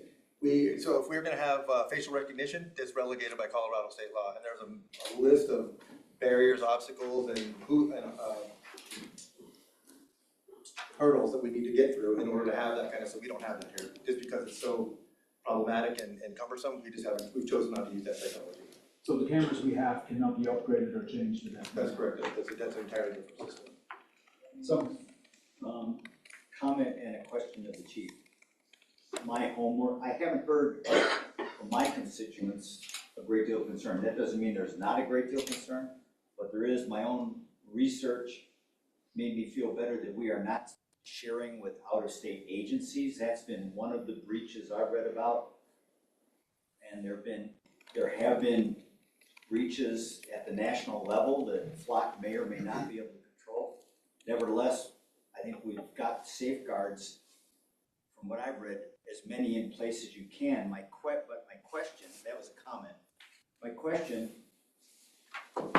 Chief, given the amount of information that's out there that you have access to, and given the fact that we are constantly dealing with staffing and manpower, man or woman power within our department, how much leverage or multiplier effect might there be with the flock cameras, and how might we be negatively impacted in terms of public safety without it?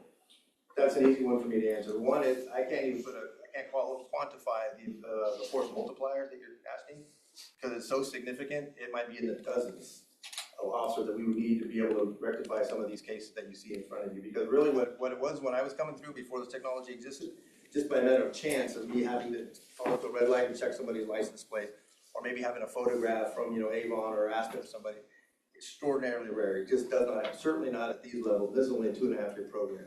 We're able to solve these level of serious violent crimes. So really none. Force multiplier, huge. Even if we had another 30 officers, this would still continue to expand our reach and be able to solve a lot of these crimes because of technology that exists. And without putting you too much on the spot, hypothetically, if we didn't have Flock, and I'm just concerned about Glenwood resident safety, because a lot of these aren't directly, they're indirectly in our community. They're all directly, they landed in Glenwood Springs. Thank you. So that would take effect. Right, and so we'd have all of those people, they were in our community. We would be reacting to it without Flock? If in some manner of our resources? Probably not, because it'd be hard for us to even know they were here unless some cop was following down the road or something like that. So thank you. Highly unlikely, and that's the thing. We want these people out of our community or in custody, or deter them from coming to our community because it's been so widely publicized. We have this technology here. I just want to make sure you understand we have Ms. Ho that will address you here from Flock, our authority on that, but go ahead. Okay, Ann has a question and then I think David. Sure. So let's do those. So recently an article was shared with me concerning a data breach that happened in a different agency. Yes. And I'm curious, it sounds like maybe they didn't have their settings quite dialed in, which seems like something that could be caught with an audit. Do you have, like, how often do you do audits and how cumbersome is it? Like if you went to doing like a weekly audit, would that be very heavy lifting out? Seconds. Okay. I mean, literally 10 seconds. And So we can't do those weekly, and then we have Steve Boyd came down to our office, we showed him how that looks, so Yep. a higher level of audit, if you will, if you chose to do that, or any of you at any time, we're proud about that. So, so if there was public concern about that, we could address that by doing audits with a frequency that is reassuring. Yes, and we could share, I wouldn't be about sharing that with the public either. We can put that on that page that Brianna generated for us. Yep, excellent. And then, is there any way that something like that, and this might be a question for Ms. Hope, is there any way that something like that could not show up on audit? Like, is there any way that could be screened from public view? I would say no, from the way, because you have to, in order to access it, they have authentication. So they know who I am. It'd be hard for me to go in and use his credentials because I don't know his password perhaps, or whatever that might be. So you have to put in some kind of criteria to be able to get you into that system to begin with, and then that's where the audit trail begins. I think maybe. Yeah. I think the question that Aaron is asking is, and I do think this is directed at Flock, is on the back end, is it possible for Flock or personnel to change settings or allow permissions without the local agency knowing that that occurred, or being able to see that that occurred if it did in fact occur? And I'm thinking about the situation in California where it looks like on setup, the settings weren't where the agency thought they were, then they didn't do any audits, so they didn't know. But it gives rise to the question of, on your back end, can you change those settings and have nobody know that that happened, or that it only turns up if those settings were changed in an audit, or that they would never see them? Hi, council members. It's a pleasure to be here with you this evening. I'm Lily Ho, the Public Affairs Manager for the Western Region for Flock Safety. To answer your question about whether settings can be done without anyone knowing, no. We have implemented since last year where any setting changes is logged, and that would be part of our permanent audit record. So you would be able to see who changed what. Sorry, I misunderstood your question. Yeah, no, that's okay. And just to follow up, because I think, and I apologize, council members, but I think this is important to the public. So when you say that permanent audit record, is that our audit record or your audit record that only you can see versus what we could access and provide to our public? You can access it whenever you want. It is your audit record. And then just, sorry, just to piggyback on that, can you remind us all how long data is stored? It's stored for 30 days. And then Unless we choose, we're having an extended wiretap investigation, something that's extended, we can choose to extend that, which I don't know that we've done that since we've had it, maybe once or twice, I don't think we have. But then it's typically every 30 days. And would that retain all data for that period, or just the specific data that you've chosen to keep for future purposes? I'll defer to Ms. Hope, but I think it's all data. if your law enforcement officers need to retain these records for a specific investigation, they would be downloading the photo of the license plate onto your own desktop or wherever it is that you store your information and enter it into your evidence files the same way that you would enter any other type of evidence. But it would be removed from but all of the data on a rolling 30-day basis is deleted. So if your law enforcement officers do not pull that data within 30 days, it's just lost.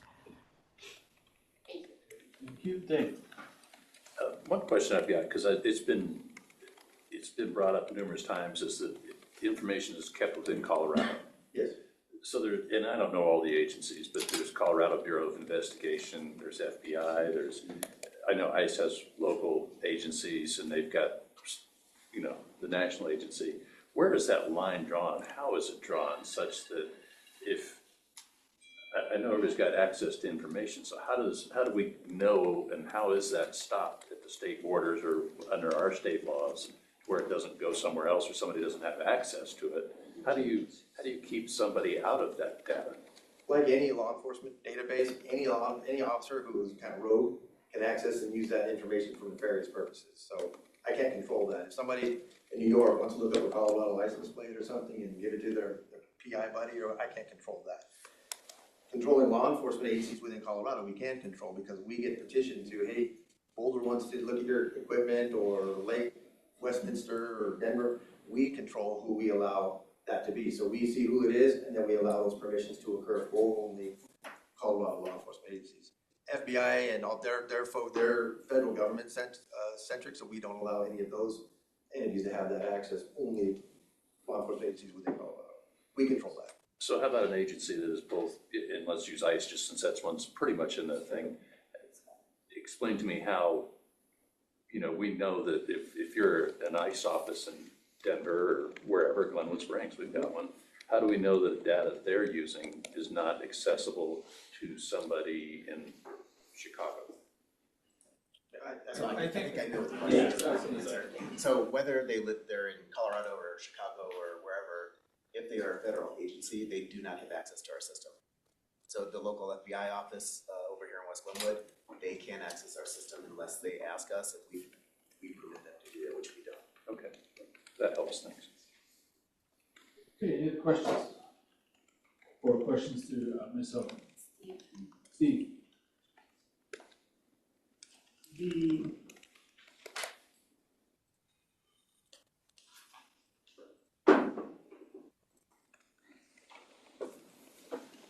The notion that the acknowledgement that the chief offers that, yeah, there are hackers out there, there are rogue officers, perhaps,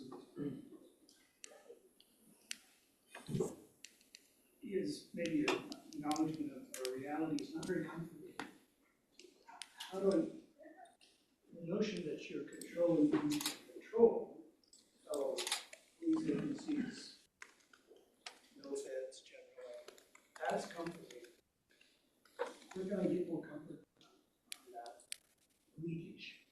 I think if we had the answer to that, I might be able to, And can I try to, let me try to help interpret that for you. I think what, within any agency that we share information with, Carbondale, LTV, Brighthold, whatever, in state, you can always have somebody who is running, in the old NCIC database, running a plate that maybe they shouldn't be. And that is something that I think we train against. That's why the audit trails are there, those kinds of things. That's one that is endemic to any situation and organization, right? So it's not that somebody outside of one of the permitted agencies is doing that. It would have to be a rogue officer inside of a permitted agency. And I think what the chief was trying to describe is that could occur in any of the various statewide databases that we have access to and utilize, whether that's fingerprints or criminal background checks or all kinds of things. That is one risk that is always there, that Department of Culture training and supervision are really the answer to that situation. And I'd add to that, it's a crime for someone to do that. Yeah. In Colorado, it's a crime. It was in California, probably, I'm guessing most states it is. It is here. That's why culture is really important. And then we need to do those audits because I am responsible to mitigate risk for the city. And if an officer is doing that, we risk losing our access to all of these databases to provide law enforcement services in the first place, because the state, CBI, will sanction the city of Glenwood Springs and could remove all of our access. So it's incumbent upon us as leadership to make sure that we have those systems or insurances in place to make sure that that does that. And when it does, there's accountability. And in that case, it's a crime, so they can refer to the district attorney's office for prosecution. Thank you. During this discussion on this topic a couple of weeks ago, last meeting,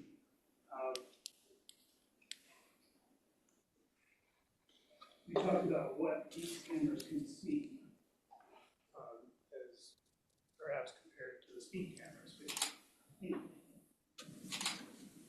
which this looks at a whole car. Yep. So you can see dents or Correct. ski racks or other identifiable features. Correct. Also at that same discussion, our attorney said that this particular company is working on facial recognition technology. They, How do we they offer a range of, and so I could speak to the range of products that they provide. I think, from, pan and zoom cameras, AI and facial recognition is a place that everybody is trying to, it's a market space that everybody's in. This is a for-profit company, and so they're developing that stuff. And their rep can speak to that.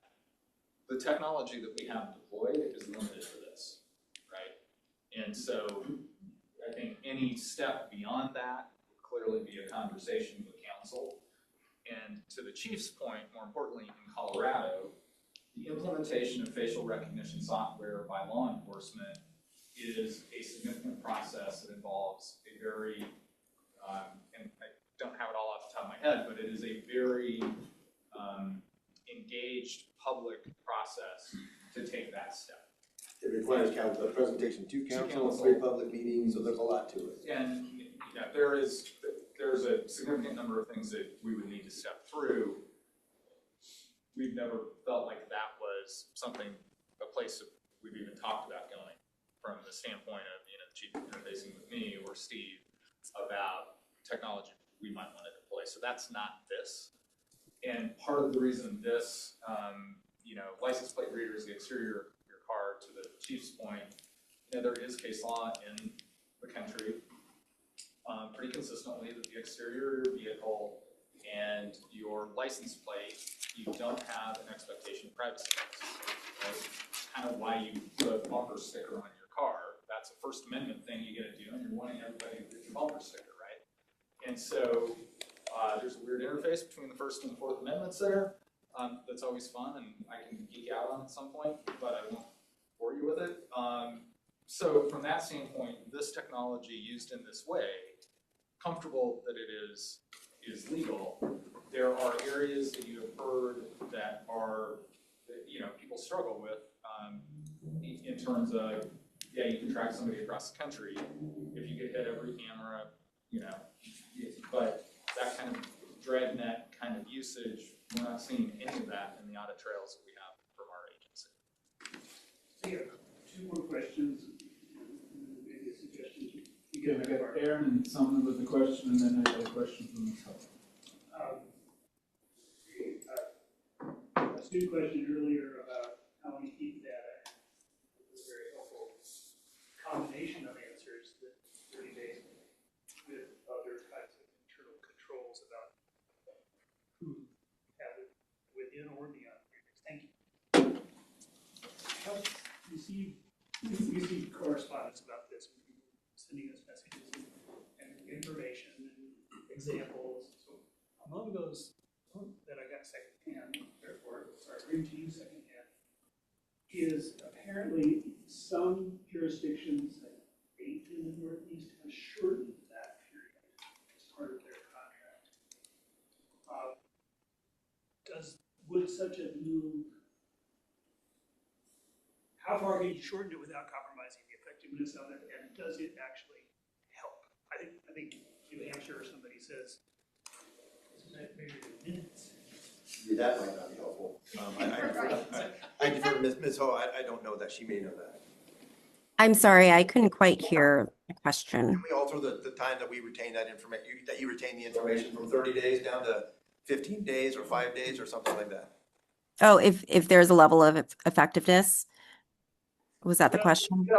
My question to the police is about the level of effectiveness. I guess my question for you is, can that be shortened? Can that time frame of data retention be shortened? Yeah, I mean, it can be shortened. It's up to you how long you want to keep it. We found that 30 days seems to be a right compromise between the time that it takes for investigators to look into the background of a crime or just any of it to protecting data and privacy. There are some jurisdictions that retain it for years. Some places keep it for 5 years. But it's entirely up to you. We find that 30 days is the right compromise.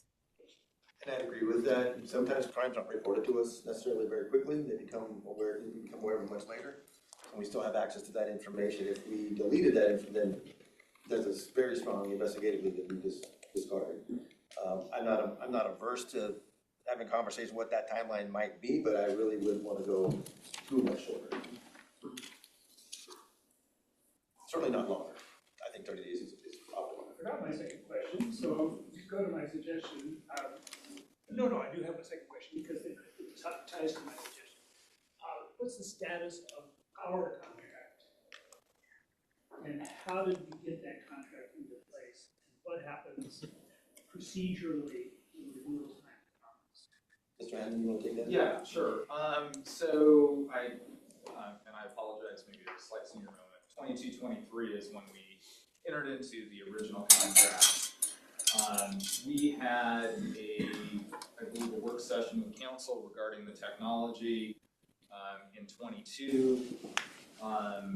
This particular contract at the time was, I believe, less than or around $50,000.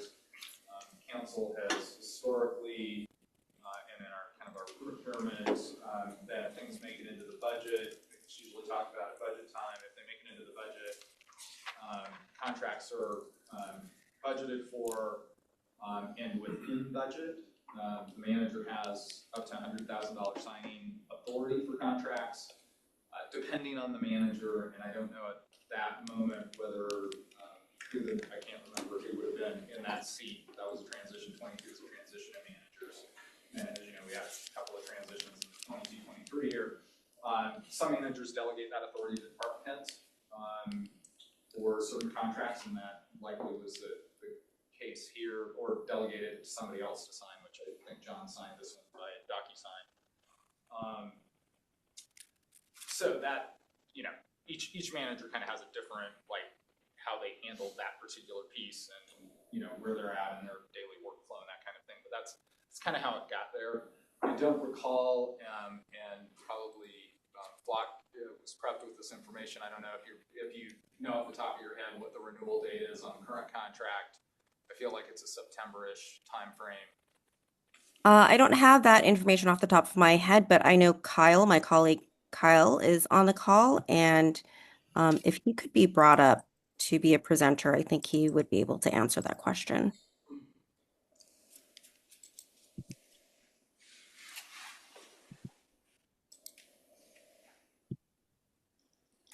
Hi, everyone. It's great to meet you. I'm looking into the exact date in terms of when your renewal would be. I believe it would be up for renewal in 2028. I'm just trying to solidify a specific month within the year, however.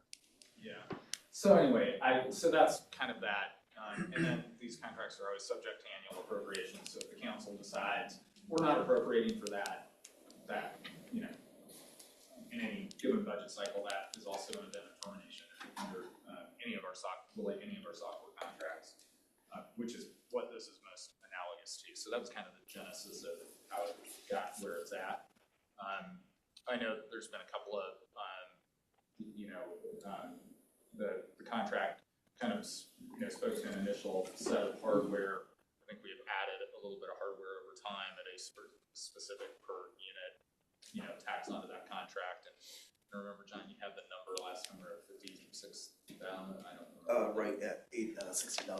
That was we've done this in stages because we initially started with, I want to say 8 cameras, maybe 10, and then we've added other cameras to have every ingress and egress location so that nothing gets in or out without at least having an opportunity to look at it. So I think there are several contracts with Flock, and we did lock into a 3-year contract with them based on the going price at the time because they've raised their prices, and we've been able to maintain a lower price by locking in a 3-year contract. Thank you all. That's helpful in its own right, just to kind of understand our own processes, contracting and otherwise.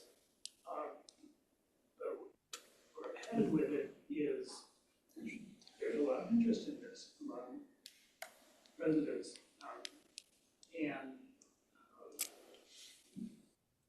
whether it's accentuated by recent events or however, there wasn't this kind of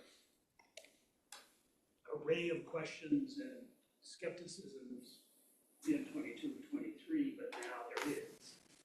I think we had kind of a conversational agreement last work session that since our protocols are that work sessions are people beyond the city council and staff to just listen, that we would create an opportunity for people beyond this group to be able to present, testify, to comment. Even mid-contract, I think that would be a smart idea. I would think it'd be especially important at a contract renewal time. So that's my comment to pitch that wherever we think we are with the city council's comfort level or the department's contractual commitment and comfort level, I think we've got to set up time for people to be able to testify. Thank you, Steve. And then some. Just super quick, do we have an obligation, so say another Colorado agency reaches out to you to share, do we have an obligation to share information, or you can make that decision?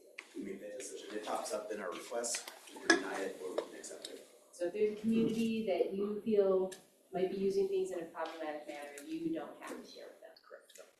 And then, so I'm looking at this, I have gotten a speed ticket in the mail. It's very similar to this. So, these are rear view only, correct? Yes. Okay, so now no front view at all. Right. And the only difference between this and the speed cameras is that this is searchable on different criteria, right? And that's license plate, only for one purpose, only if you're speeding. 2 different technologies we're talking about. This captures a bigger image of the vehicle because we use vehicle fingerprinting technology. Got it. So again, to Mr. Hannon's point, a bumper sticker, if we didn't have a license plate, but they knew it was a black car with a sticker on the right, that's how we can search that, which is different from what the speed cameras got. Got it, thank you, that's all I have. I'd also like to add one more thing. The Flock 8 ALPR cameras are not integrated with DMV systems at all. So what the officers receive is just the photo of the rear of a vehicle, and they have to continue doing their own investigative work to see who the car is registered to and so forth. But there's no connection to any systems. There's no information of who is driving, any private information. There's nothing other than what your eyes can see from the street. So then the officer or the staff member has to be credentialed in order to tap into the CBI or CIC EMV database to access those records that you see there. So there's a million different safeguards around this data. I agree with you. Okay. I believe we were shown the Flock contract at the prior meeting. Were we? Yeah, I got it. My eyes glossed over, I would look at it again, but rough homework shows me that based on what's happened elsewhere, there are about 8, maybe 9 items specific to contracts with Flock that help protect some of these concerns we're talking about. I don't know where your comfort is at this point, but can we can look again and see if those are there. Yeah, I would say that, and this is a question that if it's okay for me to ask on the Flock, I think it would be great to have you guys describe your terms of service, and I look at these at a number of different jurisdictions that we work with as a firm. It's the same terms of service, terms and conditions. I think it would be helpful to have you walk through 5.3 in your terms and conditions, disclosure of customer data. I think that there is concern over, you know, that language, particularly heightened in today's world. And I think it would be helpful to have you guys walk through that and when you have invoked that and when you haven't, at least by way of some examples of when you do share data underneath 5.3. Do that. Sure. It's not in front of me right now. Kyle, do you have that in front of you? No, I could pull up the MSA. However, while we're tracking that down, what I will say is I'm actually a representative for a lot of agencies around Colorado as well. And we do redline existing contracts to include special language. There's a process backing that. So if there is things that you need put into place in order to feel more comfortable with your flock contract, that is something we're able to accommodate. I think the answer to that is yes. So we'll probably be proposing some additional language. The reason I wanted to is because it is that M&A, it is the one that's posted on your website. It's the one that links out in every single one of your contracts. And so I think it's the one that the public is most familiar with. And so that's why I really wanted you to address when you had invoked your disclosure ability underneath that 5.3 disclosure of customer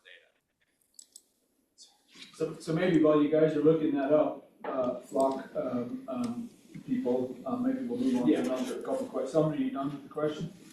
Thank you. Dave? So quick question for you. Again, on the photo that you gave us, which is good, and understanding that you got rid of half of my question because it's rear only, but this is a car with kind of blacked out windows. You know, it's pretty hard to see anything other than license plate, which seems pretty innocent to me. But if the lighting was different, if the car was different, and you could see individuals in a car, even from the rear, could you ever take that information and use that in an investigation? Would you use that? Is it possible to use that? Or is the fact that we're supposed to be working off a vehicle identification, a license plate, that's all you have access to? Or, you know, if the lighting's different, windows are different, however it's set up, and I see two little girls in the back and I see two people in the front, is that information usable? Is it available? Hypothetically, it would be usable, it's lawful, but in these cases, in thousands of these that I've reviewed, you can't see a single image inside the vehicle at all. And again, I'd invite you, I think we did that earlier this week, any council member come down and take a look at what we pick a random one, you can choose which one you want to look at, and you can see that you can't see those images inside those vehicles. Okay. Any other questions? Okay, did you guys find 5.3? We did, thank you. Also, I mean, I believe our contract also mandates that we alert you to any legal requests for your data so that your counsel can decide how to respond. That is also our company policy. We would not make that decision of sharing without your consent. It is your information. You own the data. And if there are amendments to this language that would make you feel comfortable, we would be amenable. Okay, without question, there are amendments to this language that we're going to need to be comfortable. I can tell you that. I think that this language is, I think, part of the problem. I mean, part of why there is concern in the room and concern with Flock as an entity, and we've talked through all of those safeguards and all of those things, which I really appreciate. I think, you know, I think on behalf of my counsel, I can say that we're going to want to revise this language as far as it, you know, pertains to our contract, without question. And I respectfully submit that it would be great if you could give examples of when you actually use this, since it is your standard contract. Yeah, we would be happy to. I don't believe we've ever used it. And our new MSAs have a different language for 5.3. Okay. I just, and this kind of answered my question a little bit, but since Ms. Ho and Mr. Tennant are here, we do know what we're doing with the data. We do know how we manage the data, but I assume it's on your server. We store it on the AWS GovCloud. AWS, okay. And so I know 5.3 kind of lines it out, but what do you do with our data? We don't do anything with your data that you,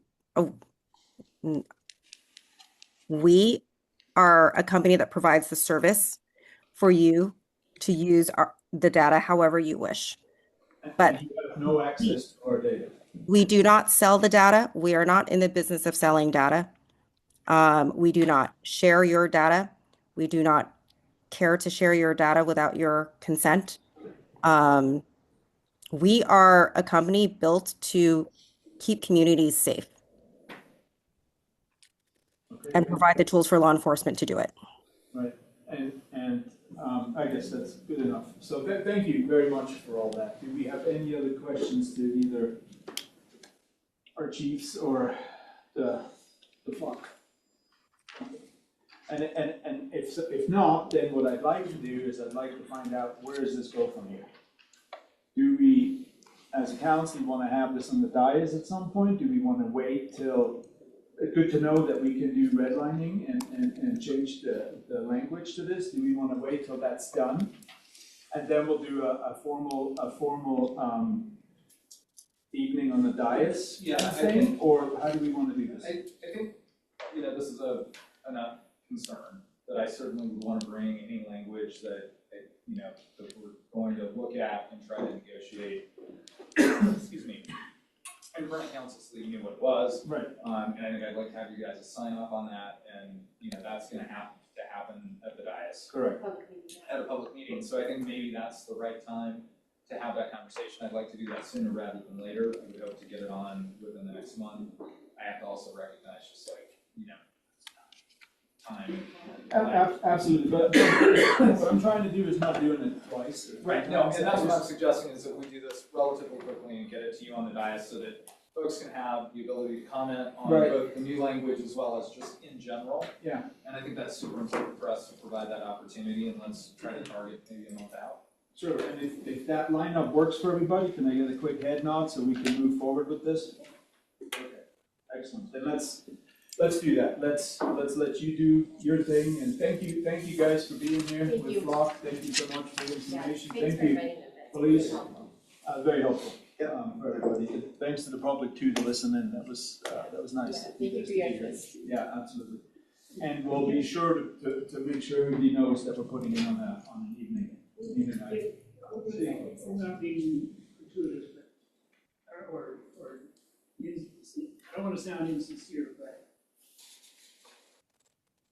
I think I can speak for many council members, certainly for myself, that the questions we've brought and we've relayed from citizens who comment have been focused entirely on how the data gets used or might get misused.